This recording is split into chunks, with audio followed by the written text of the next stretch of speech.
You're crazy.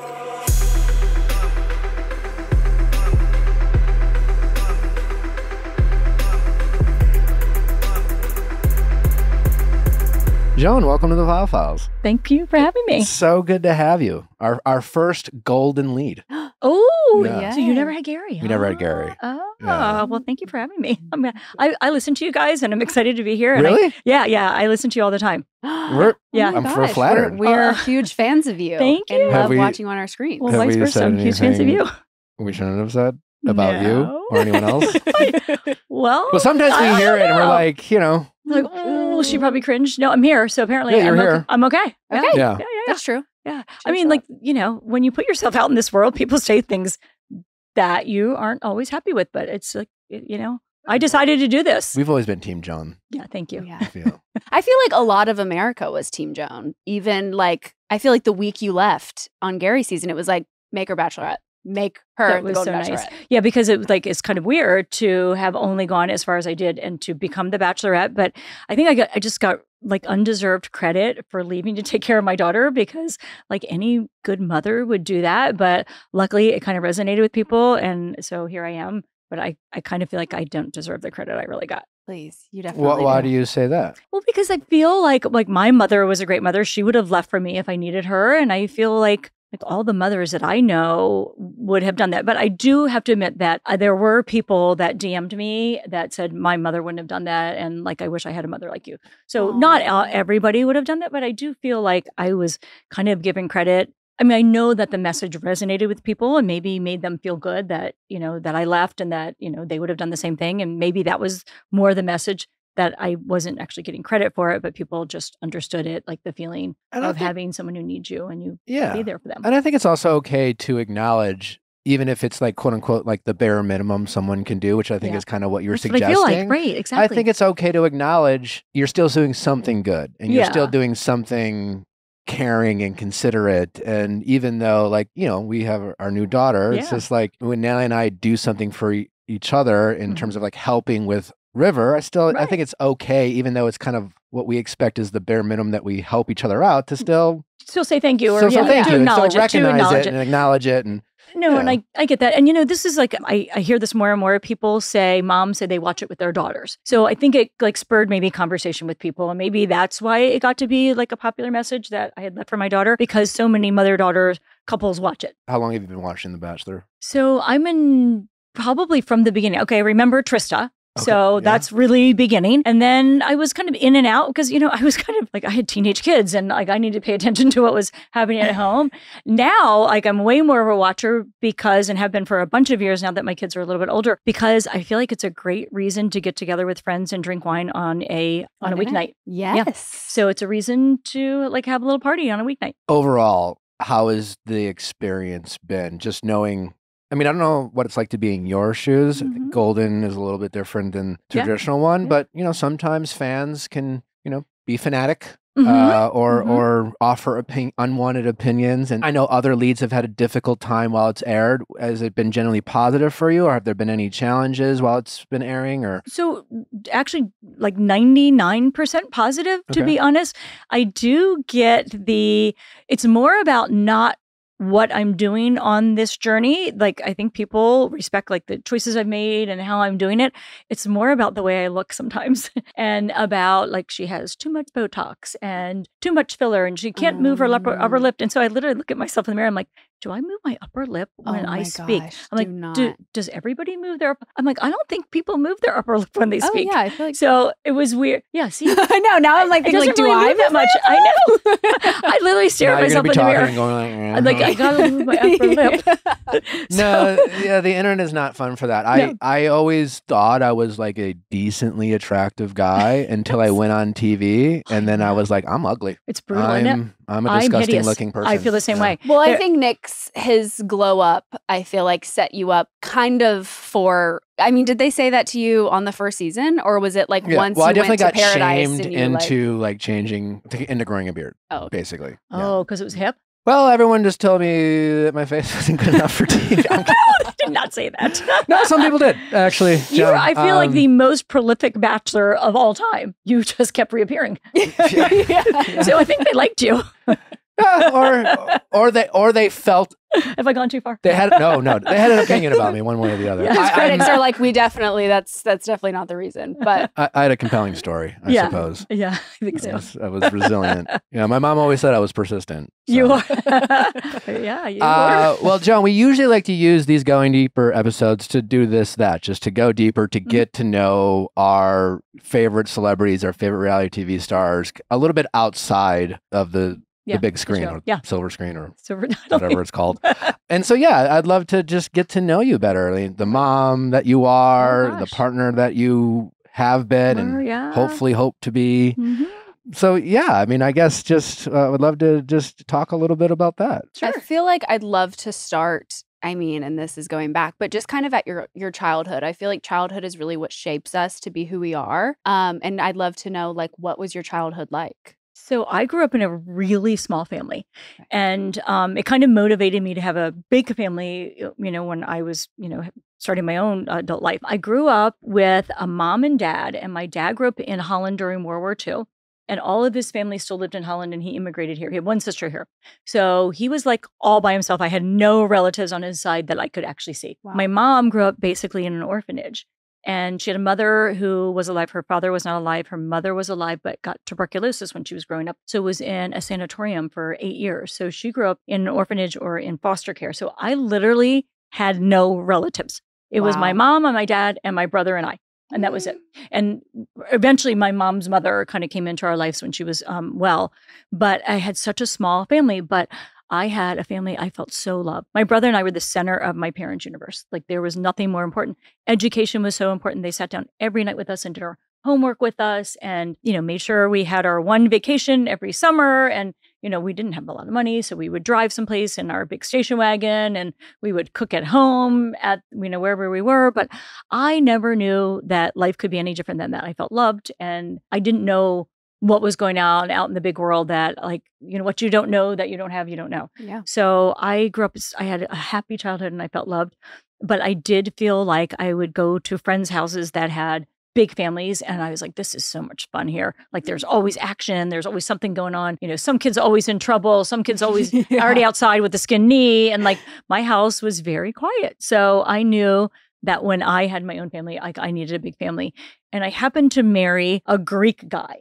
And the Greek culture and the Greek community, like everybody seems to think they're related to each other. So it was probably years into our relationship that I realized most of these people he called uncle or aunt were no relation to him at all. They were just family friends that they'd known like their entire lives and like their mothers were friends. And, they had many generations of, friendships that they ended up calling each other aunts and uncles and cousins or whatever. So I married into like a kind of a big fat Greek family and just like the movie. Wow. And then I had my own 4 kids. So my house was always chaos and it's just like exactly what I wanted. Where did you grow up? Like what part of the country? Maryland. Maryland. Yeah, right outside DC, about 20 minutes outside of DC. That's where you grew up? That's where I haven't gone far, That's where you still are? Yeah, because all my kids are there. I only have one son and his fiance live in Pennsylvania, but all my other 3 kids live like within 10 or 15 minutes. And my mother is still alive. She's 92.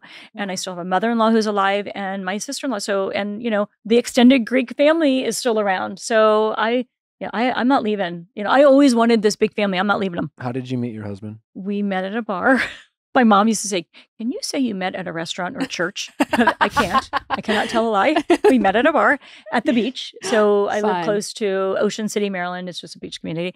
And we met there when we were in college and dated a little while, like a few months, which was a little while in college. And then we would just kind of see each other every year. Like once a year, we'd be someplace and I'd be like, hey, it's you. And he'd be like, hey, it's you. I worked at that beach community the next year and I worked at Pizza Hut and I was a waitress and I waited on him one time and we dated a few more times then. And then we both, like kind of the timing was right in life. And we had both graduated from college and I was at a bar in Georgetown, which is a little section of DC. And he was at the same bar and we met up again. And that's when it kind of gelled. You're like, all right, this is enough running You're like, into okay, each other. yeah. Let's make They it can't serious. keep doing this. It's going to give up on us soon. So either you do it or not. Was he the one who kind of said, let's do this? Did he make a move? Did he have a line? Or so he was on a date, actually. Oh. He was there with a girl. And he was a gentleman. So he came over and talked to me for a couple minutes and then he walked away. I was actually there with 3 of my guy friends. And so after that interaction, I thought it was like every other interaction we'd had over like the last 4 years that I'll see you next year. But a few months later, apparently that relationship didn't work out. And it was before cell phones. That's how old I am. So I'm golden. Please. And he called my mom. He called my home phone and my mom answered and he's like, do you remember me? And she kind of did. She always liked him. He said, can I get Joan's phone number? And my mom was like, let me call her and I'll call her. I'll call you back. And so she called me. She said, do you mind if I give him your phone number? And I was like, yeah, great. And he called me and that was the end of our story. Or the beginning of our story. I don't know. Was this the car phone? He called you on your car phone? That was before even car phones. I did have one of those first ones, but no, that was just regular old dial-up phone. Wow. We only used 7 numbers, not even 10. What a gentleman. Called your mom and got your Called number. my mom and said, introduced himself again. And that was like, people always ask like what my criteria for a guy is. And that was one of the things that they are a gentleman. My dad was like the ultimate gentleman. Like he never cussed. He always opened doors. If you walked in the house with groceries in your hands, he ran out to the car. Like he was just always a gentleman. And John was too. That's wonderful. Yeah. It's funny when you tell that story. I am old enough to at least remember that when I started dating, I would have to pick up the phone. The actual phone. And been like, not the would phone. you like to go on a date with? Like, no. Yeah. Yeah. And I feel, and I'm thinking about that now.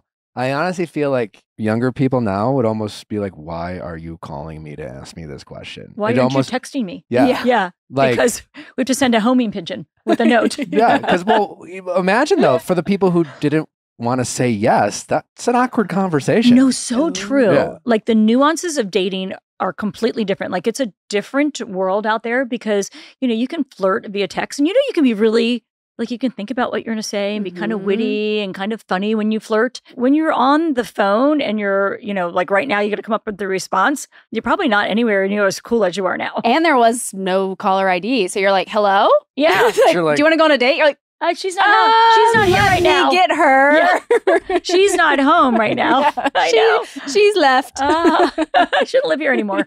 She moved. Is it okay if we ask more questions about you and your husband? Please do. Okay. Yeah. Because that's a beautiful, you obviously spoke so lovingly and it seems like such a beautiful relationship. And I think it's really great that you were still able to honor him in that relationship all while pursuing love. And I think what we love so much about the Golden franchise in general is just all these wonderful moments that you and so many of the men and like so many of the women that you were on Gary's season with, talk about their life, and all the ups and downs. And I think it really has taught a lot of us who are watching just, things that really matter, and I think some of us younger people or just our society in general, I think we have maybe lost sight of some of the important things in life. And I think sometimes we can make a big deal about regular situations and sometimes there's some real difficult situations people have to go through and they still are able to get through those difficult situations and find a glimmer of hope. And I think that's been just a beautiful thing just watching just the Golden franchise. I love that you recognize that like as you come out on the other end. So we were all there in the house, like the guys are experienced this and so did us women, that we were finally like in a room of people. It was like our tribe.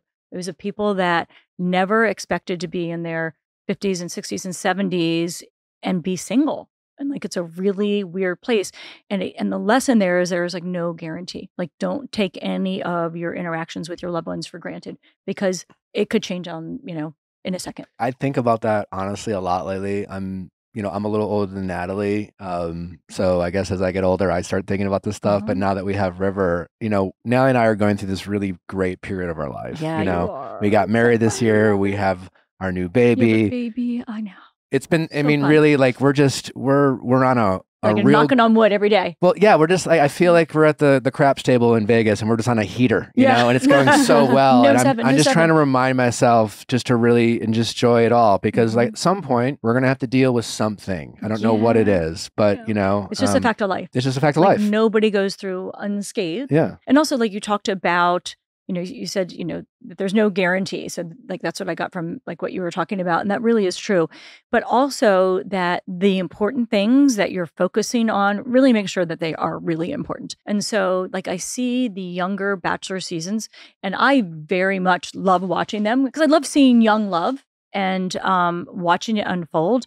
But I do cringe a little bit when I watch the interactions that are the drama filled ones. And I'm like, this is so dumb. Like, why do you have to climb over each other to get to the Bachelor or the Bachelorette? Why can't you lift each other up and help each other? Because honestly, like, you got to think about this journey. It is about, two people choosing each other. So in my opinion, when I went on the Golden Bachelor, I'm like, get to know everybody. Do not choose me because you didn't get to know everybody else, or that I was the only one that you spent, time with. Like, get to know everybody, make sure you're choosing the right person, and then make the choice. I don't understand why people are pushing other people out of the way so they only get to know one person, because I don't think in the end that's going to be a successful relationship. Somebody's going to always wonder if I should have spent more time with that person, or I never got to know that person. That's very true. Speaking of just like the younger generations, and you have children as well, I'm not sure all their ages, but a lot of people these days are having a hard time meeting people. I think people talk about dating with a lot of frustration, fatigue, almost they've kind of given up. What have you noticed as someone who's lived a great life? What feedback would you give younger people out there still dating? What do you think there's some things that maybe, if you could just offer some notes or some helpful critiques of things that maybe we're doing wrong, that maybe we could learn from older generations, even though things have changed and times are different? What are things that maybe worked in the past that we have lost sight of that maybe people could revisit if they're out there dating and finding love? Like, it seems so obvious to me, but I know that the people that never saw it the old way don't get it. But I feel like we spend so much time on our phone and talking that way and establishing the relationship that way that you're never out in person. And I started feeling that way myself, because when I kind of like re-entered this dating world, which was kind of terrifying and weird for me because it was completely different. And I had this idea that I was just going to go out in the wild and find somebody. Like, I'll be at a restaurant, or I'll be at the grocery store, or I'll be at a wedding or something, and I'll meet somebody. And it just didn't seem to be happening. And that's kind of maybe restricted or unique to the older, like the golden crowd, because there are less of us out there that are single. But for the younger crowd, like if I walked into a room when I was in my 20s, I would assume everybody there was single. When I walk into a room and I'm 60, I assume everybody is married. So you still have the chance as a young person to walk in a room and assume everybody's single. And that is a lot of people that you could go and meet. Sitting on your phone, you're maybe talking to one or two people and you're leaving a lot of people out. You're also losing the like face-to-face interaction, which is what life is about. You're not going to be married and be texting each other. You need to be able to talk, and you need to be able to see if there's actually an attraction there. I mean, that's a big part of it, like the physical attraction. You have to be with a person to really see if that's going to work. So I feel like we've lost so much to like the dating apps, which all start out with the phone and sometimes never leave the phone. You date all, via text for a really, really long time, and you never meet people. Like, go out, go to a bar, go to a restaurant, go to a winery, go to a baseball game, go someplace and meet people. Don't do it on your phone. Yeah, it's so funny that you say that. I was actually talking to my mom this morning, and she is 62 and she's single, and we're actually very much trying to get her on the next season. We need to talk. One of your men. You have her call me. I will. But it's so funny because this morning she was like, "Oh my gosh, I didn't tell you I was at the grocery store yesterday, and I was putting my groceries in the car, and this man was kind of like staring at me, and I kind of like kept looking at him, but it was really awkward." And she was like, "And I just got in my car and left," and it was just like so weird. And I was like, "Mom, that is he was flirting with you, Mom." Yeah, I'm like, this is like the real world stuff. Like, remember when this used to be the thing? This is how you used to. But I feel like people are like scared of that like in-person interaction because they're like not used to it. So like, this is weird. Like, why are you trying to talk to me in the grocery store? There was a weirdo following me around the grocery store. Yeah, no, he was flirting with you. Yeah, we've almost trained ourselves. It's like, if you don't know me, don't talk to me. Yeah. Text me. Text me. Yeah. And then that will never happen because he doesn't know who she is. Exactly. So yeah, you almost have to be open to those weird interactions. Being 62, it's hard to know what people's intentions are because we're not used to that anymore. And we think everybody is married. Yeah. So that's like, such a good point. Like, maybe you just wanted to know, like, how do you pick a good melon? Yeah. That's such a good point. How old are your children? What is the ages? So I have, my oldest is 34. So 34, 33, 30, and 28. Wow. So they're pretty close together. Yeah. 4 kids in 6 years. 4 kids. Oh, yeah. holy shit. I told you I want to have a big family. So I just we are obviously in that, like, when should we start trying for a next one? What was, 34 and 33. So 14 months apart. Okay. Oops. How was that for you? That was great. I really wanted to have another baby, and it took us a little while to get pregnant with the first one. So I thought, well, it's going to take a while, and it didn't. It took 1 month. So yeah, we had that one really, really quickly. But they were really good friends, and it made it really fun by the time they got to high school, because my daughter went to an all-girls high school and my son went to an all-boys school, and those groups of boys and girls gathered together a lot. So like I only had like maybe one party and on Friday and Saturday evenings to have to keep track of and like where they were, or like they would all be in my basement, and I, knew like 2 grades or 3 or 4 grades worth of kids. And then my next daughter came, fairly soon after that. So she was only 2 years behind, and then Luke was only 2 years behind that. So like they had a lot of the same friends. I felt like I was just immersed into these grades for years. So like I had people in elementary school for like 10 years, and then people in middle school for like 10 years, and people in high school for like 10 years. So you just like kind of immerse yourself in this world, and it goes by fast. But when you're in it, you're like, wow, I spent so many hours in a car teaching a kid how to drive. Or I've changed 3 million diapers at this point. Yeah. Where I went to high school, I think they're having their 50th anniversary as a school or something. Something like that. Yeah. Where did you grow up? Wisconsin. Okay. I have 10 brothers and sisters. My son went to Marquette. Really? Yeah. Wow. Yeah. Very cool. Yeah, So did Rachel Lindsay. Oh. Yeah. Oh, I knew that. Yeah. Yeah. Law school, though, right? Yeah. She went to law school there. And You have a big, where do you fall in that? I'm the second oldest. Okay. And so like some of the teachers that have been there, like there's been a Viall at the school for like 30 of the 50 years or something like that. They're like, oh, crazy. another Viall. Yeah. Oh, God. No, literally. Yeah. So when you're That's talking funny. about how many different diapers or decades or things like how that, many Vassos kids have gone through, but way more Vialls. The parent-teacher conferences and all those things. I'll tell you, I had to like, by the time Luke, he's my youngest, was going through parent-teacher conferences, it was like all I could do to go to another one. I'm like, oh, can I just go like to math and English and skip the rest of them? They're like, he talks too much. I'm Like, exhausted. He's fine. I know he does. I know. He's a 4th kid. He's just trying to be seen. I'm sorry. I'm so sorry. There's this trend going on TikTok right now called like the 17 diapers. Oh. And it's basically around having your first and being in that postpartum stage. And like, I think it started because this woman opened up about like, at one point there were 17 dirty diapers laying around my house because I was so just like. Couldn't handle it. And so a lot of people are kind of being like, well, my 17 diapers was this. Did you have a moment in that newborn stage, especially having one so quickly after, where you were like, oh my God, what am I doing? What have I done? Yeah. Yeah. I mean, I had a child that was just walking, and I had another child that was a newborn. And not only that, my newborn was born with a really bad heart condition that required open heart surgery. So I had these 17 diapers, but it was like 70 diapers because I had a kid in the hospital. I had a 14-month-old that was used to having mommy at home all the time, and I wasn't going to be there. And then she had open heart surgery when she was 4.5 months old. And yeah, we had a lot going on. That year was a big year, but it was the year that I realized, and that my husband and I realized that I didn't have to go back to work. And that was a real gift because we were doing well financially. And up until that point, I had worked. So I worked through my son being born. I went back to work. And then when I was pregnant with Erica, I was back at work. And then when she was born and I had to take a leave of absence, we figured out that we could handle this and we could make it financially. So it was a really hard year, but it was a great year that I then got to become the stay-at-home mom. Are you sick and tired of your old workout gear? Do your gym shorts have a few holes in them? Well, then I suggest you check out Viall.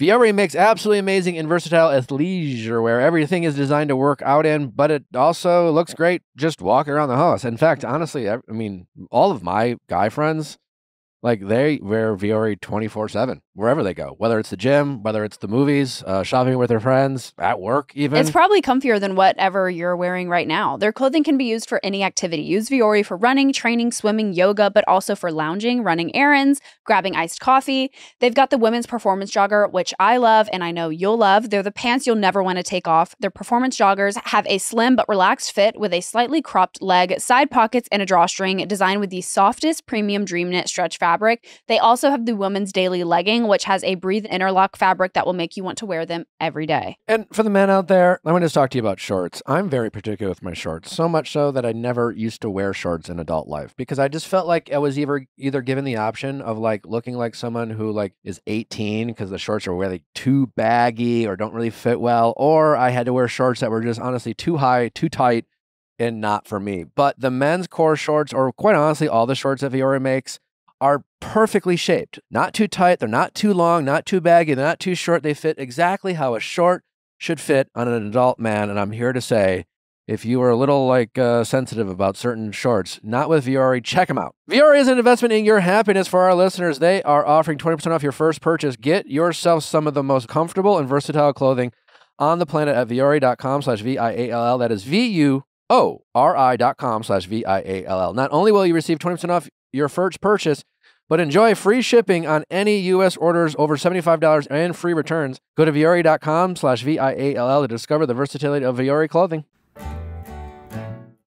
Gooder, what's the point of spending hundreds of dollars on a pair of sunglasses you're just going to lose? I mean, I myself have never had a pair of sunglasses that I haven't lost or broken, and I just stopped getting frustrated by losing very expensive sunglasses. I just started investing into Gooder. Gooder glasses are just $25, and they look just as great as all the expensive, high-end sunglasses that you're currently wasting your money on. The best part, there's no slip, no bounce, all polarized and all fun. They also, whenever you put them up in your hair, they don't pull your hair out. You know what I'm saying? So you can like have a nice ponytail or a nice bun and not worry about like your hair coming. Anyways, Gooder has over 50,000 5-star reviews, comes with a 1-year warranty and 30-day free returns. Plus, they're a 100% carbon neutral company. From vibrant colors to sleek styles, there's a pair of Gooders for every personality. They're great for running, cycling, working out, golfing, going to the beach, hiking, or just chilling. They're lightweight, stylish, and don't slip off your face. Because they're so affordable, you don't have to worry about losing or breaking them. You can have a pair for every occasion. Gooder sunglasses start at just $25 a pair, and Gooder is offering Viall File listeners $5 off your first order. Just go to gooder.com/Viall Files. Gooder offers a 30-day money-back guarantee and 100% satisfaction, which is crazy since their sunglasses start at just $25. Again, that's gooder.com/Viall Files for $5 off your first order. Caraway, the greatest pots and pans ever made because they're safe and easy to clean and just amazing to cook on. I cook almost every night, and I like to fancy myself as a picky cooker. I'm kind of a snob when it comes to myself in the kitchen, whether it's the quality of the food or the things that we're cooking on. That all matters to me, and I'm using Caraway. I have 2 Caraway sets. I have the ceramic. I have the stainless steel. It's the 7-piece set. It's incredible. It's pretty much all you need. I have 2 sets at home. I have one at the lake. I just bought the one at the lake recently for my parents because I went there one day and I was like, what the crap are you cooking on? It was crazy. And anyways, I went to carawayhome.com, got them the 7-piece ceramic cooking set, and now it's just as fun to cook at the lake as it is at home. Listen, it's safe to cook on, which is crazy that you have to say, but it's true. You have to worry about that stuff. There are pots and pans out there that have weird toxic chemicals in them, like the PFAs or PTFEs. I don't know. I don't even know how to pronounce them, but Caraway doesn't have them. No, they don't. And they look great. They have a lot of colors to choose from. They're easy to store. They come with a great storing set. If you want to hang them outside of the cabinets, you can do that, or just obviously put them in the drawer. But they're great. They're absolutely fantastic to cook on and easier to clean on. And 65,000 other people agree with me because they rated Caraway 5 stars. And so that's all you need to know, right? Visit carawayhome.com/VIALL10 to see all your favorite products and take an additional 10% off your next purchase. This deal is exclusive for our listeners. So visit carawayhome.com/VIALL10 and use code VIALL10 at checkout. Caraway, non-toxic cookware made modern. What did you do for work? I worked at AT&T. I was a computer programmer. I wrote code. Really? I was a nerd. Is that what you went for school for? Big nerd. Yeah, I was a computer science major at Maryland /math. I was big nerd. You were doing ones and zeros big nerd. Way back. When it was ones and zeros. When it was ones and zeros. And were you the only like woman in your class? Because I'm guessing a very male-dominated field back then. Male-dominated field. Yeah, I was one of the very, very, very few. It was kind of lonely. To be honest, it was what I was good at and what I really liked. But in college, it made you kind of isolated because you had to spend because before we had laptops, there was no such thing as a laptop. And you had to go to a building where the computer resided, where the big mainframe resided in a basement. And you had to sign up for time that you could get on what was called a terminal and do your programming, and you would only have like 30 minutes at a time. So you lived in this building. You had to go at weird hours of the night to get time on the terminals because there were so many of us and there were so few of them. And then they started putting some in the library so you could go there. But like it was very isolating as far as being a college student and the way that we had to operate. So when I was a junior, finally, I was like, I have got to get a social life because I am the biggest nerd on earth. So I went through sorority rush. And there you go. I actually got into a really good sorority only because they were like the pretty girl sorority, but they had terrible grades and they were going to get kicked off campus. So they had to take a few smart girls. So I got in the sorority because they needed somebody with a good GPA, and that was me. No. And then you became the Golden Bachelorette. And then here I am. Does your interest in like tech still exist? Are you still a little bit of a nerd? No, my kids would be like embarrassed at like the way I do things on laptops and stuff. But no, I'm good at it. But now I've been left so far behind. So I went to the like phase of raising my kids, and then I went back to school and I got an interior design degree. And I thought that was going to be my next, profession. So I've kind of ignored the whole computer. Like I can function on a laptop. I can do CAD, which, is like a computer aided design for interior design. Like that all came really naturally for me because I had this whole background in it. But like I'm not really a computer person anymore. I've been left in the dust, honestly. If you are out of it for more than a few years. Sure. What I learned in school is years. ancient. Yeah. So wow. Going back to, is it your son who had the open heart? My daughter. Your daughter. My daughter, Erica. Okay. So the one that I left the show for. Okay. Yeah. Okay. Mm-hmm. Interesting. So I can't imagine just how overwhelming and stressful of a time that was. I mean, River at 4 months old, I truly cannot imagine what that must have been like. Yeah. Did that put any sort of, like, what did you learn about John during that time? Like your relationship, was there any sort of like, we're not okay right now, but like, we're going to stick together for our daughter and then we'll. It's really hard on your relationship, to be honest, because you both, you are having your own individual panic and sorrow and like what's happening to my world. And they're doing it in their own way. And to support each other is, like it was surprisingly hard to like let those feelings out and to be that vulnerable. Like that's the ultimate. Like my heart was broken. I couldn't stop crying. I went through months of, I was thinking she was going to die. She didn't have open heart surgery until she was 4.5 months old. It's the thing that the congenital heart defect that she had, they try to wait until they're 6 months old when their lungs are really strong. That's about when your kids' lungs get really strong because they have a better outcome. But hers was bad enough that she couldn't wait that long. I thought she was going to die. I just was trying to get through every day. And I kind of like pulled in. Instead of went out and sought John out as my strength, I just I imploded. And I remember the day that she was having surgery.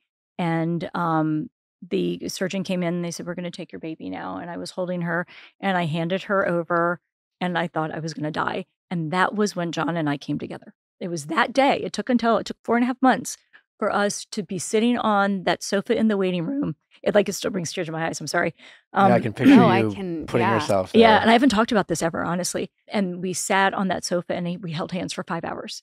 And just said prayers and like just thinking about River. I know. Yeah. I'm so sorry. Gosh. I know you put yourself in that. I know it's a hard place to be. And she came out fine. And like I said, she's 33 now and she has her own child and she's married and like life is great. But during those really scary times, we didn't know to lean on each other until the day that she was having that surgery. Wow, we did really it alone for a while. Do you feel like that's the day that you healed from all of that? Or was there like a long recovery for her that it just took, you just didn't know for a long time? Yeah. So it was a recovery. But the surgery was really successful. And you know that right away, right after they come out of the operation. But there is a long recovery. And John was always a really great dad.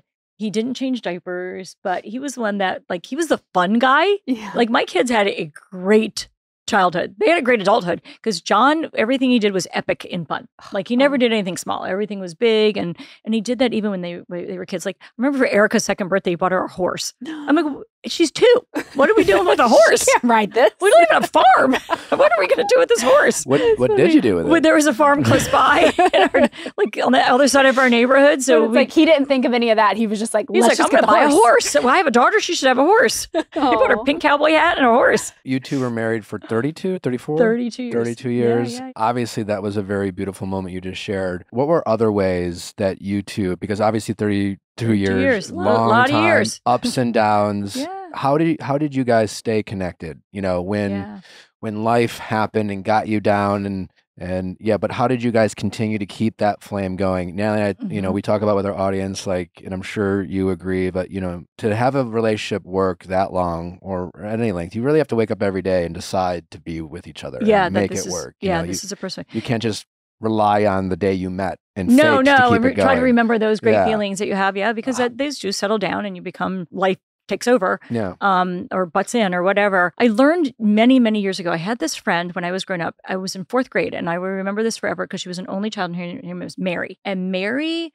had parents that loved having Mary, but she was second to their relationship, which now I would never say I recommend that because I certainly never made my kids second to John and I. John and I always took a backseat to our kids' needs, but I remember they had the strongest marriage I ever saw. And I always kind of a little bit envied Mary about that because I always knew my parents were good, but I saw that they prioritized my brother and I more than their relationship. And I could see that it was more important really for them to be strong, to be good parents, because them separately would never be as good as them together. I remember when my kids were young and that life was a little overwhelming, raising kids, every Saturday night, no matter what, we had a date. I had a babysitter every Saturday. I had a standing 2 babysitters that I hired both of them because I had 4 kids and I didn't think they could handle all 4 kids. So I had 2 babysitters that were best friends come over every Saturday night, probably for 5 years in a row. That's every awesome. Saturday night. So you have to know that at the end of this long week, there is going to be some fun at the end. Yeah, that's great. You know, it's funny hearing you say that. I remember my childhood, and you know, I think it's very nuanced too, because you know, you want your kids to feel loved, you want them to feel prioritized. But my parents never made us feel like their relationship was more important than us. But there was a clear distinction that their relationship was just as important to us in a way. They were smart, and it was very important that our parents knew. Like the one thing we got in trouble for, the cardinal sin. Would be to pit our parents against each other in some way. Like if mom told us no, but we went to go ask dad or something like that, they always made it very clear that they were a team, a united front, even with us kids. And they always made us aware that they really cared about their relationship with us. And I just always remember that. And it never made me feel like they loved each other more than us. I remember that they were just like, it's different. It's not the same. You can't compare it, but just as important. And it always resonated with me, and I think that was really such a good lesson for you to learn that, because I did feel like my parents had a good relationship, but I did feel like they prioritized us first. And for some reason, I envied that girl Mary because I knew that their relationship is important, and we would never be the same if something happened to their relationship. Yeah. So, and you see parents out there who kind of almost make it very clear to their kids because they want, they're almost afraid not to let them know that, you know what.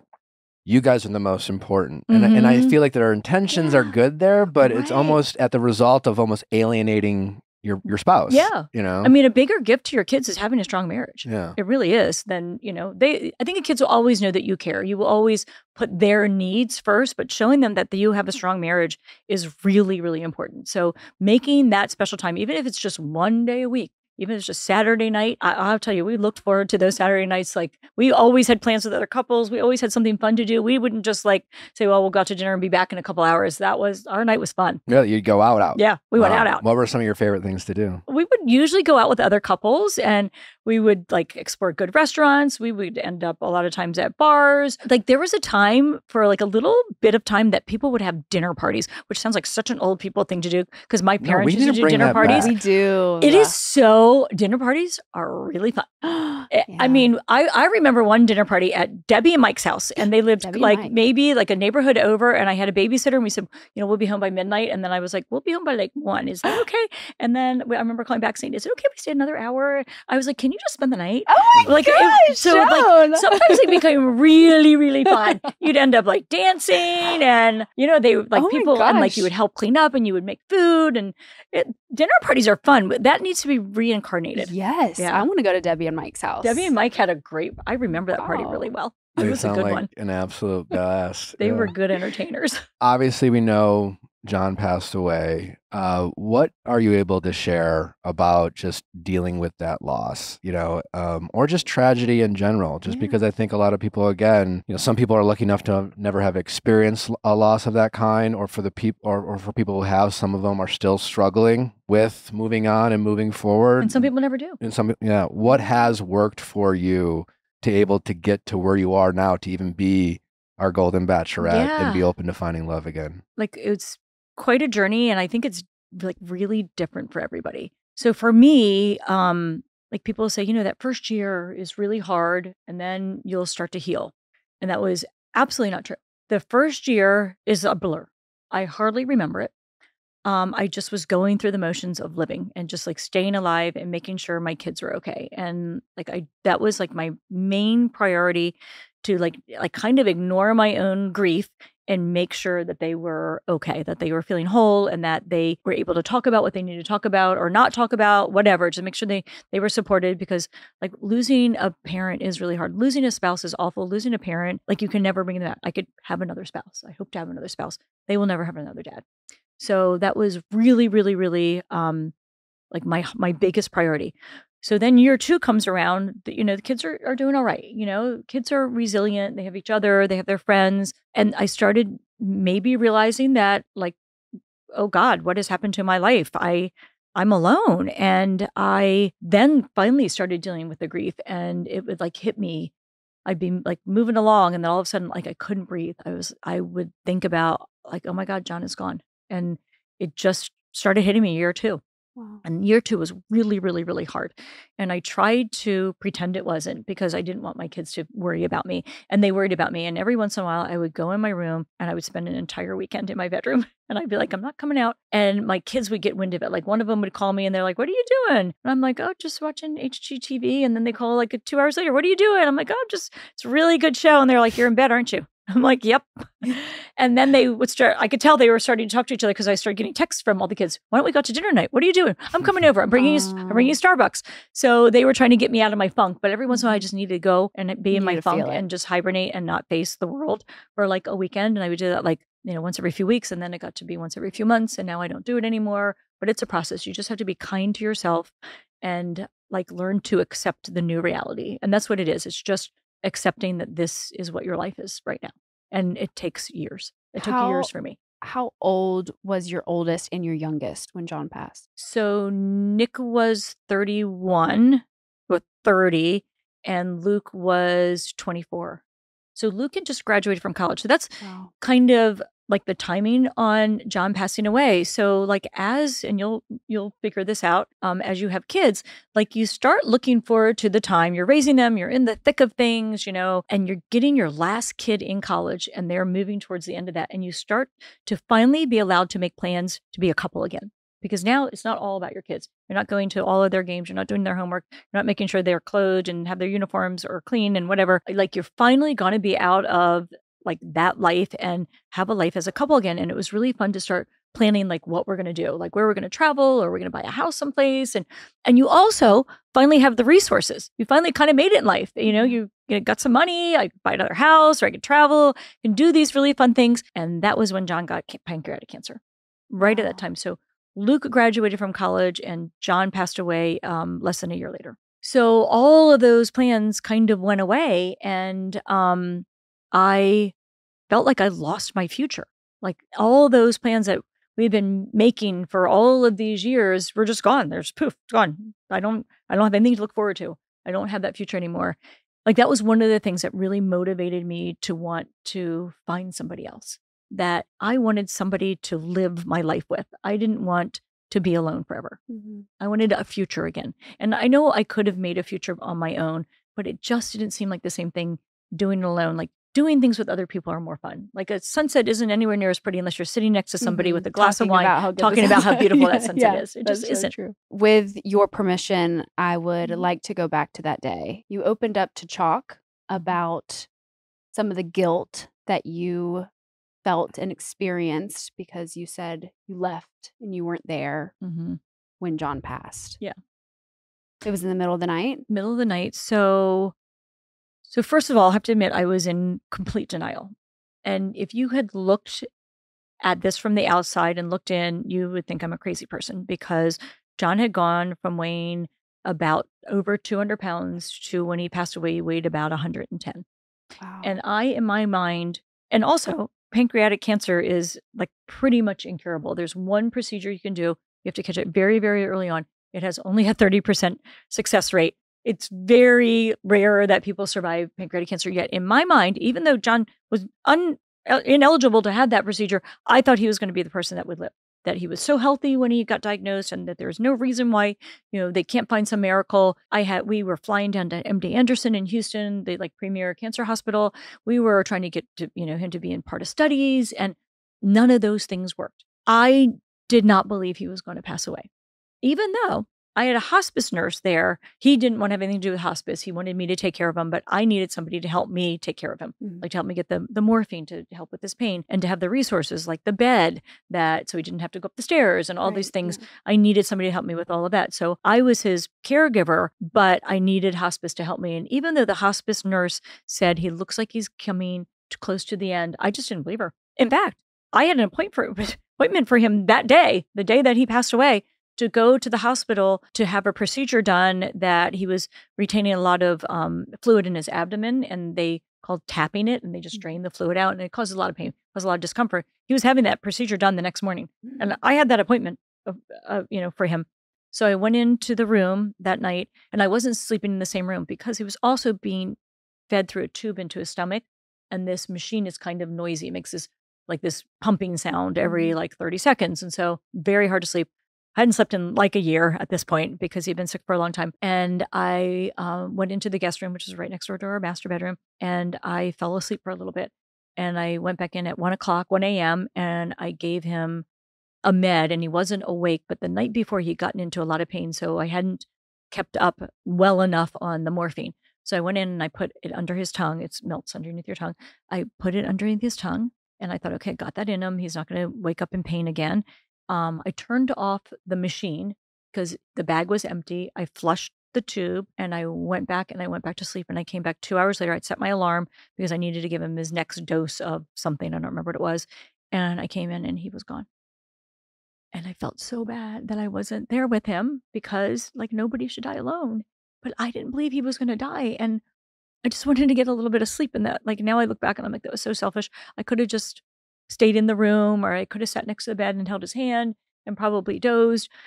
But I didn't think he was going to die. Like I said, I had an appointment for him the next morning to have a procedure done. So I didn't think he was going to go. And when I came in and I went to wake him up so he could take this medicine, I was like, he's not breathing. My sister-in-law happened to spend the night that night, and she was downstairs, and I went down and I got her, and I said, I think he's gone. I go, but I'm not sure. And so she came up with me, and yeah, sure enough, we decided he had died. And we sat there and we both held his hands and we said a prayer. And then my son was still living with me. It was COVID. And the one that had just graduated from college was up on the 4th floor. We had a bedroom up there. And I went up and I had to tell him. And that was the hardest thing I've ever done. I said, Dad is gone. And so then we turned on all the lights in the house. It was 3 or 4 o'clock in the morning, and turned on all the lights in the house and just started calling everybody. I called my mother-in-law. Do you still, it sounds like almost you still give yourself a hard time. I do, yeah. Why? Sorry, so emotional. Again, because, nobody should die alone. And I don't think he wasn't awake. But maybe he wasn't, though. Maybe he was dreaming about a healthier time of his life, and maybe he was on a date with you. Yeah. Well, in his dreams, Yeah. I mean, I do think he hadn't woken up in many, many hours at that point. So he probably was in a coma or slowly ebbing away anyway. I don't think he died in pain or anything like that. I just, I'm not even sure if people know that you're with them that are dying like that, Mm-hmm. but I always felt bad that I wasn't there. I'll never like really forgive myself for that, but I hope you're I know able he's to. in a better place, and that Yeah. whole part of it is comforting. Yeah. Yeah. Yeah. Well, let's talk about your future. Good. Thank you so much for That being is- willing to have Yeah, that I am sorry. conversation. No, it's a sad but obviously beautiful story, and it is a part of life. It you know. is. It is. Yeah. Sorry. You're a big mush. yeah. Everybody thinks Yeah. you're a tough guy. So you have 4 men left as of now. Yeah. We've already decided you picked Chock. I know Yeah. you can't say. Yeah. So Okay. just know I we're am very not high. going to respond we're to that very at high all. on Chock. No comment. No But comment. before we get to Chock, and this is a bit of a sensitive topic, one of the men who were Final Four is Guy. Yep. Guy recently came out and spoke about his past relationship. Mhm. I mean, it didn't seem like there was a restraining order, but it sounded like he had a very difficult divorce. Yep. I'm sure you get asked a lot, and I'm sorry for having to bring this up, but since he spoke on it, I am curious about your feelings about that situation.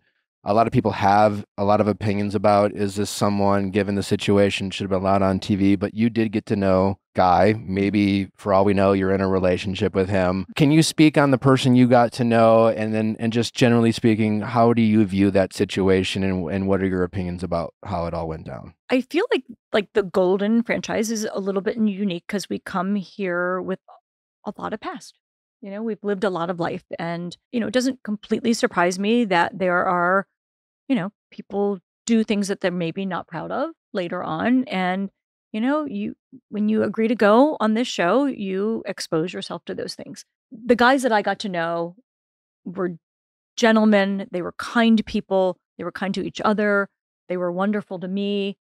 I never saw like that side of Guy or of anybody. My interactions with all the guys were pure and lovely, and I would have never had any indication that there was any kind of past that he had. And, I feel bad that he had a bad divorce. I did know about that. I knew that it was very difficult, and he felt very guilty about breaking up the family with because of the kids. I had no idea what the interactions with his ex-wife were at that time. And so never suspected that there was anything, bad. He was so kind to me, and he was so open, and he was so vulnerable. He cried. He talked about, finally feeling happy for the first time in so many years.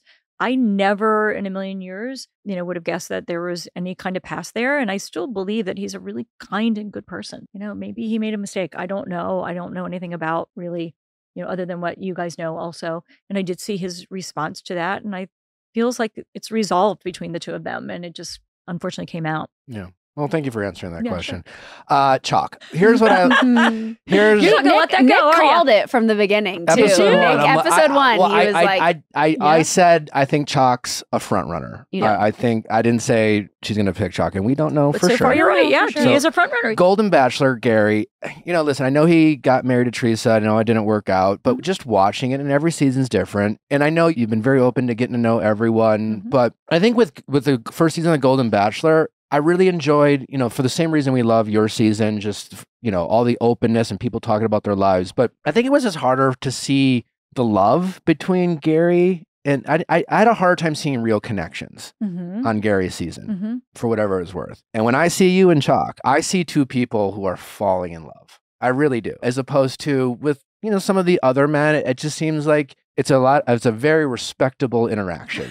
The last thing you want to see on TV. Yeah, sure, but respectable interaction. The Bachelor, it's like the leads don't get to pick their people. They're just 25, 30 people show up, and everyone's attractive, everyone's nice, there's a reason why everyone got casted. Yep. But that doesn't mean they're your person. And I think there's a pressure for the leads to have these interactions, and there's a fear of what if I don't fall for any of these people. Yeah. But when I see you two, I see two people falling in love. And I just got to say, I've been really enjoying it because I didn't feel like we got to see that on the first season. Yeah. So it would be really awkward if you don't end up with them. But for Nick. for me, what, I know you can't answer, but what is your favorite thing about your relationship with Chock? Why are we seeing, from your point of view, the connection that we're seeing on the TV screen? So, like you said, like there was a fear before this whole thing started that like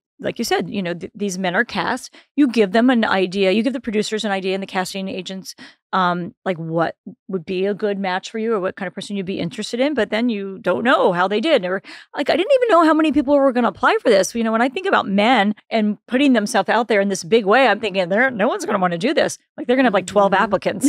Well, it turned out they had a lot and they got a really great group of men. But I was standing in that driveway and that first limo was pulling and I was like, God, I hope I like some of these guys because I don't know if, you never know if you're going to be attracted to them. You don't know if like your lives will somehow, like you can see them meshing. And like, there's so many factors when you're older, maybe more than when you're younger. Cause when you're younger, you have like more mobility and more freedom. When you're this age, you don't have that anymore. You have an established life that you, by the way, worked really hard to make a good life for yourself and you're not going to up and leave it. Yeah. You're like, I'm done. I'm going to go move with this person. So it's harder to find somebody that's going to fit into your life and you're going to fit into their life. So I was very worried that I might not find anybody. But as the limos like started rolling in, every once in a while one would roll in. I'm like, oh, he was good. Oh, I like that one. Oh, I could see a life with that one. Oh, he's good looking. Oh, I'm attracted to him. And Chock was one of those people that immediately I loved what he did. The chocolate noodle soup was hilarious. But the reason that was like such a good thing to do is because I realized he went and figured out who I was and like what was important to me. And I do like some cooking videos, but cooking for me is all about my family. Like I want everybody to come. I do a Sunday night dinner every single Sunday night since the day my son was born. So for 34 years, I've done a Sunday night dinner and it brings everybody together. And that was for aunts and uncles. My brother comes with his wife, his 3 kids, my mother-in-law, my father-in-law used to come, obviously. My sister-in-law and her previous husband used to come. I mean, I would have, 20 to 30 people there every Sunday night. So that was really important. And he saw that. He saw that I did cooking videos. He knew that my family was important. He knew the names of all 4 of my kids. So some people might call that creepy. Some people like me thought, well, he really is interested. Often the difference between creepy and super charming is your interest in that person. You're so right. No, that's a really good distinction. So you're so right. We all know that Chock had to leave because of the passing of his mother. And we know these shows can be edited. I'm curious, did you know that he was going to try to make it back when he left, or were you unsure? So he told me he was going to try to make it back. But it was very similar to what happened when I left the Golden Bachelor. So it was literally almost like a deja vu. So he came and met me in the driveway as I was pulling in, exactly the same thing that I did with Gary. I told him that I was leaving. In my mind, I thought, I'm going to go home. I'm going to get my daughter in a better place and I might come back. And that was open. The producers were open to that. They wanted that also. So Chock came and met me in the driveway. We sit down. He tells me about his mom. I knew that she had been sick. We'd had that conversation previously. Right when he said something bad happened, I knew exactly what it was.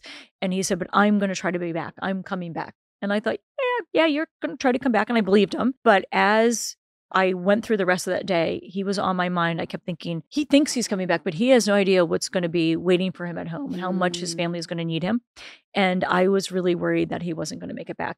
But he's in love with you, so he came back. He came back. Okay. Well, I was like, this guy is in love. Well, we also were like, well, maybe next episode. Nope, same episode. End of the night shows up. Yeah, that was several days later because how it works. But he did come back, and again, another reason why he's in the final 4 because I knew that I was important to him. He made me a priority, just like he did in the beginning. He showed me that he knew me and wanted. And it's very clear, and it's very cute. Even the bowling date that we saw last week's episode. I mean, again, I think one of our favorite parts about watching this is the friendships you see with the men and the women. And I'm sure Chock made a lot of friends, but it's very clear why Chock's there. And it's very, it seems clear why, at least with the other men, and that's not like a slight, but like why they got the most out of this experience, because we know that they don't get to spend that much time with you, most of them, and they spend a lot of time with each other. But it's very charming to see why Chock's there. And it's very clear that it's for you. And like over the years, thank you. Over the years, I do notice that about certain Bachelor series or journeys, like every once in a while, one guy or one girl pops out that is just more aggressive, just tries a little harder to have random interactions. Like you see them every once in a while that they came there for a reason. They're fine having found friends. And that's a good part of Like that's like a bonus to this journey, but they are there for a reason. And I think you're right. Like it's evident that Chock is one of those people. Well, I'm very excited to see how that journey unfolds. I do have one question about your journey that I'll ask right after we do texting office hours. Now it's time to put on the headphones because we are very excited. We do this with all our guests, but I'm very excited to do it with you. I imagine you'd be very good at giving some good advice. I hope so. My kids would be like, she's all right. I think I'm pretty good. But now they think I'm good. Let's bring up our caller. How's it going?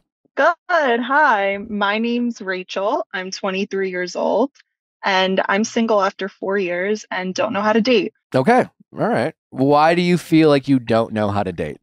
Well, so I started dating my ex-boyfriend when I was 19. Okay. So I feel like I didn't really have like an adult dating time, I guess. Okay. I was in college and then 4 years go by and now I'm 23 and I have no idea what I'm doing. Just out of curiosity, what do you think you should be doing when you're dating? I mean, I go out to bars. I'm, talking to people. I'm definitely not the shy type, I guess you would say. I did get on a dating app, but nothing's really working. I'm not really making the connection that I want to make with anyone. Okay. And just in general, you're 23? Yeah, I'm 23. What are your immediate relationship goals? Like, are you trying to find your quote unquote person at this stage in your life? Are you just looking to have a nice hang, a good connection? What are you hoping for yourself in the next 2 to 5 years? I'm definitely hoping to find my person because with my ex-boyfriend, I thought that I was done. I never thought I was going to have to date anyone else. And that ended so poorly to the point where I had a little bit of time in between to process everything. It's been about 2 months. But I definitely want to find someone to, just hang out with, do things with, and build that connection with. And have you met anyone you've been interested in? Or is it just more like you just don't meet people and you're just like, ick? Well, funny story. I was matching with a bunch of people, it wouldn't really go anywhere. It was a hi, how are you? Let's go on a date. Date never happened, whatever. And I got matched. Well, I got a like from someone from my past. And it was someone that I actually used to date before my ex-boyfriend. So I wasn't really sure what to do about it. I was like, do I match with him? Do I just ignore it? So I kind of just matched with him for shits and giggles. I was like, you know what? Whatever. Let's see what happens. So I matched with him and we have been talking ever since, back and forth. We hung out very casually ever since. But I don't know if I want that to necessarily go anywhere. It's very, very casual right now. Are you trying to be friends with this guy? Yeah. I would say we're friends right now. We're definitely friends. No. He's expressed. Let me rephrase that question. But I know you're friends with him and you're friendly with him. But are you debating whether you want to maybe date this guy or have him be your lifelong bestie? No, I would.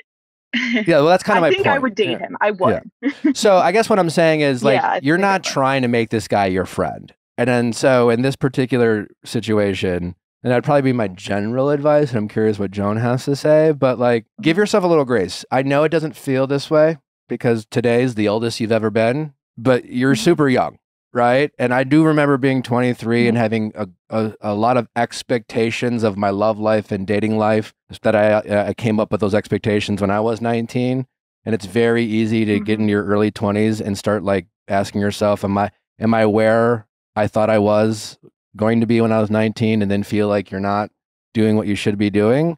But there's a lot of people who are 30, 40, 50, 60 out there dating who don't feel like they know how to date. So just give yourself a little bit of grace. I don't think most people feel how you feel. So you're not alone. There's that. And I think when it comes to this guy, right now you're trying to think about and decide almost your future with this guy. You don't even know this guy, really. So I think if you want to pursue him, give it a shot. Who knows what's going to happen? Yeah, what's the Yeah, I don't know. So, like I said, I knew him before. I've dated him before. Fair enough. Very casually before. But how long ago? This was right before I started dating my ex. But there's also a little bit of backstory to it. He knows my ex very well, and we have a lot of mutual friends. And I think that's also where it gets a little messy, and that's why we're both kind of hesitant about it. because the situation is just very weird with so many people involved that we both know. I think we're both scared to let people know that we're even talking. So that's why like I'm very hesitant about it too. I feel like you are leaning towards this guy because it's comfortable. Because you feel like you're in this place of like, I don't know how to date. Oh, here's someone from my past. I have rapport. I have this history. Like, it's easy. We know each other. There's no pressure. And I feel like, when I was 19, I was in a super serious relationship and I thought like, this is going to be my husband. I'm going to have kids with this guy. And thank God that didn't work out. But like, when you get out of that relationship, I feel like you should focus on just having fun right now, because it is so refreshing to like go out and date and have fun and not hook up, whatever. And then like put that pressure on maybe a little bit later. But I feel like this guy that from your past is just, he's fun. He's fun. He's comfortable. He's convenient. And maybe like, let's keep him to the side and let's like keep searching for someone else. I kind of agree with you on that one. I think you're really attracted to him. Otherwise, you wouldn't be giving him this like kind of second chance in your life. But I think you also know he's not perfect and that you're struggling with that. Like that's your little struggle right now. And as far as dating, like I would say, wow, you're doing everything right. You're going out, you're on a dating app, but sometimes that just doesn't work either. And you have to do something different. And like, those are the two things that everybody does. So I would say like dive into something weird. Or not weird, but like unfamiliar. Like unfamiliar. So instead of going to a bar, go to a winery. Or, maybe that's not something that you would like. Go to a beer garden. Go to different places, not the same places that you've been going, because they're comfortable. So you got to do stuff that makes you a little more uncomfortable. Maybe do something like go volunteer. I know I used to do volunteering for Catholic charities, and we would go serve homeless people. Well, the people that you were serving with, like, were lovely people because they had like the same passion that you had, like, to giving or whatever. So do something completely different. So you're meeting completely different people. That's good advice. All right. Yeah, that makes sense. It's definitely comfortable with him. I think that's the thing too, because I was in such an uncomfortable place when I left my relationship that I kind of had no one, and I knew that he would be there in a way. Yeah. So, yeah, I guess it's just a comfort thing. But also, it's just hard stepping out of my comfort zone. I think Natalie and Joan nailed it in terms of this guy. That being said, I do think my general advice still stands, is like, and I see this with a lot of people of every age, is like, you're trying to figure out how you feel about him today and how you're going to feel about him 10 years from now. And the truth is, you just don't know. You're just going to have to like try to get to know whoever it is. So maybe it's this guy, like they may be right, but also maybe you need to try it and figure it out and find out for yourself, right? Like, I think nowadays people are so afraid to just try and call someone a boyfriend or a girlfriend, and knowing that like things don't work out sometimes. You might be able to break up. And as far as your friends' interactions, just be mature about it, be upfront. I mean, this was your 19-year-old boyfriend you broke up with several years ago. I don't think you owe him much or his friends anything. So if you really like him, try it out, date him. If it doesn't work out, everyone will live. But in general, I think just go out there and stop thinking there's a perfect way to date. When people say like, I don't know how to date, no one knows how to date. And there's no formula, there's no secret recipe. As long as you're open to getting to know someone, and that's really, it's it. And I think that's where people make mistakes, is they're not actually trying to get to know people. They're trying to figure out who they should marry. And they're trying to figure out and plan their future. And they're trying, it's like, you have to get to know people, and people change, and people will change together. Yeah. And you just kind of have to be more open. And I know you don't want to hear this, but like, you probably just have to be a little more patient than you want to be. Yeah, you are young. Your person might not show up in your life until you're 30. Yeah. I don't know, and if I were you, I would be both simultaneously willing to get to know people and also picky. Yeah. And so like, as the old person here, I have 4 kids, and they aged from 28 to 34, and only one of them met their significant other at around your age, and maybe even older. So you are really, really young. And the other thing I want to say to you is, comfort is your enemy right now. Being comfortable is not what you should be seeking. You need to do stuff that makes you uncomfortable, because right now, comfort is your anchor. It's holding you back because you feel comfortable. Do things that make you uncomfortable. That's where you're going to grow. Challenge yourself. You guys are so right. Great. No, All right. I think keep him around to like have a fun combo with here and there. Go out to the bar, have a good night, but like don't put all your eggs in his basket. Look elsewhere. Yeah. Well, the thing is too, like, he's like convinced that we're going to be something more. Like, how do I kind of like break it to him that like I'm not gonna jump into that? Because I think we're on like the track in his mind that like we're on to being boyfriend and girlfriend, when that's not where my head's at. But I'll tell you what, the best way to get to know someone in this situation that often people take advantage of is give him some information that might disappoint him and see how he handles said disappointment. My answer is be direct. Just sit him down and have an adult conversation and tell him exactly how you feel. It's like, hey, listen, this is where I'm at. This is how I feel. If you're comfortable with these dynamics I'm setting out, I'm not looking to have anything serious. I'm not sure there's a future. Just tell me, just be honest. Don't sugarcoat it. You can be direct and kind at the same time. You don't have to be mean, but you can be direct. And I think there's a difference. And if he handles that directness poorly, then you will learn that maybe this isn't your guy. Like you really learn who someone is when you disappoint them, when you give them bad news. And you see how they handle that disappointment. And I think a lot of people early in relationships just go through the honeymoon phase, they have fun, and then they're a year in before they're willing to disappoint someone, and they're like, wait, I've never seen this person before. So you have an opportunity to see that person now. And it's also the kinder thing to do, really. Like when you think about like, let's always do what's right. Even though it might hurt him, it's in the long run the right thing to do for him. So you're not doing that selfishly. You're actually doing it not selfishly, even though it's a painful and hard thing to do. I think you can also lean on like it's only been 2 months since me and my ex broke up, and like you're fun, it's comfortable. I'd love to like continue hanging out, but I'm just like not in the headspace to try to date you right now. I'm not in the right headspace either because we have so many mutual friends. I found out so many things that he knew about me and my ex-boyfriend's relationship that I didn't even know. And he's telling me all these things, like, for example, that my ex-boyfriend cheated on me. And I had no idea. Yeah, it's like constant reminders of your ex that just is unnecessary at this moment. So I'd put a little bit of space in between the two of you. Whatever you say to him, practice on a friend. Say it to him how you would say it to a friend. Because we have a way of sugarcoating things, and then we downplay how we really feel, and then people will hear what they want to hear, but we're sugarcoating it so that we're not really saying the thing they need to hear. Just tell him.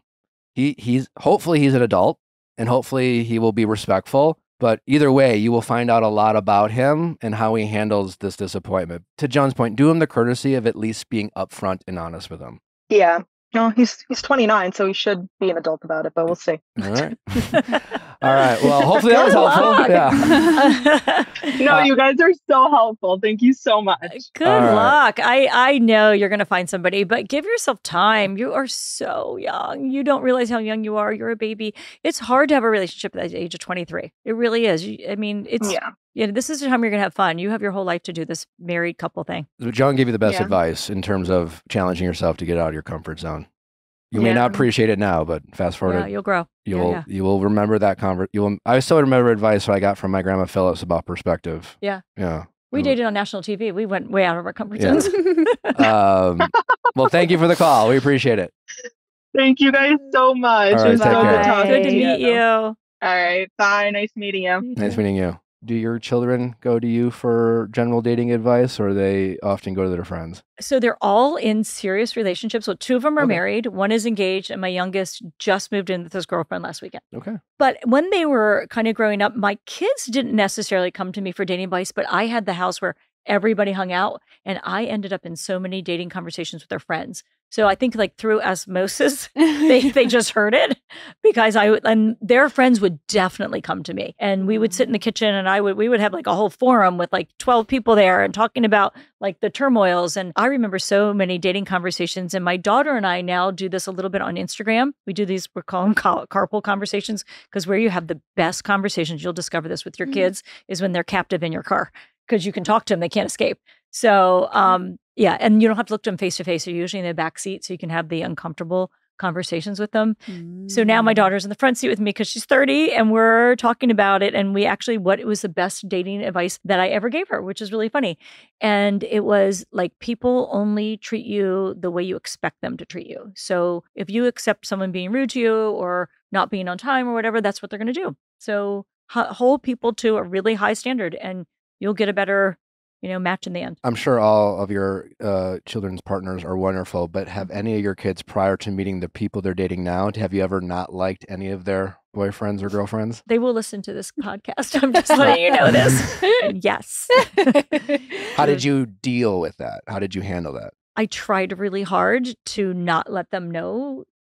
It was very obvious he was not going to be my cup of tea and that I was not going to like him. And it was a really long relationship, like 3 years. And I just hoped and prayed eventually she would figure out that he was not the right person for her. And she finally did. You had to let her do it on her own, though. Yeah, because, the more you say you don't like them, the more they're going to like them. Yeah. So I just was trying not to say it. But it was hard to hide that he was a fine boy. He just had a very terrible upbringing and he wasn't for my daughter.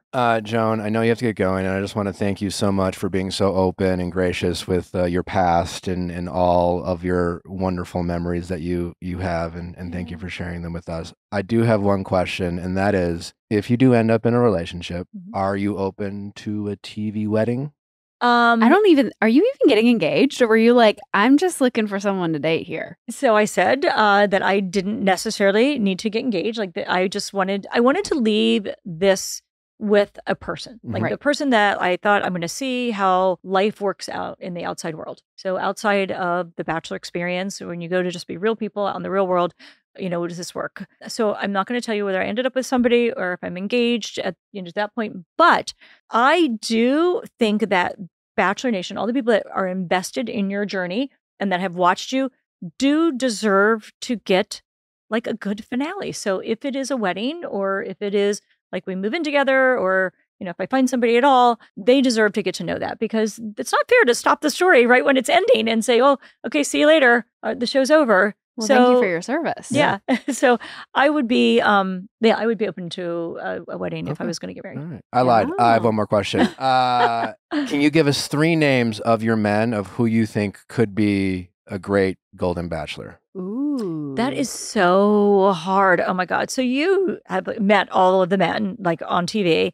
And like everybody has a great backstories. Like to have a rich backstory makes you an interesting person. So it makes you a better bachelor or bachelorette. So everyone's great, but Joan gets to pick 3. If I get to pick 3, yeah. I think Jonathan would be a really, really good bachelor. He would. Adorable man. I think Mark could be a good bachelor. And I know that everybody loves Mark because they got to meet him as a dad to Kelsey first. And what a great way to introduce yourself to the world. I think Gary could be a good bachelor. I have a like these guys are. Yeah, you have it's hard for me to answer this because I love these men. Like I have such like amazing relationships with these guys that Dan could be a good one. Greg could be a good one. Like there are so many that could be good bachelors. You could pick any one of those guys and you'd have an amazing show. Okay. I agree. All right.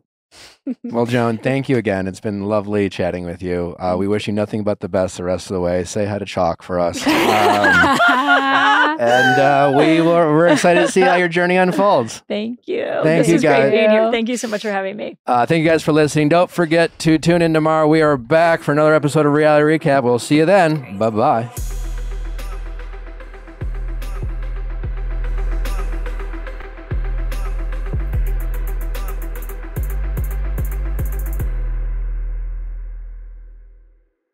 Hey guys, if you loved what you listened to, make sure you hit that subscribe button below. Thanks for listening. We'll see you next time.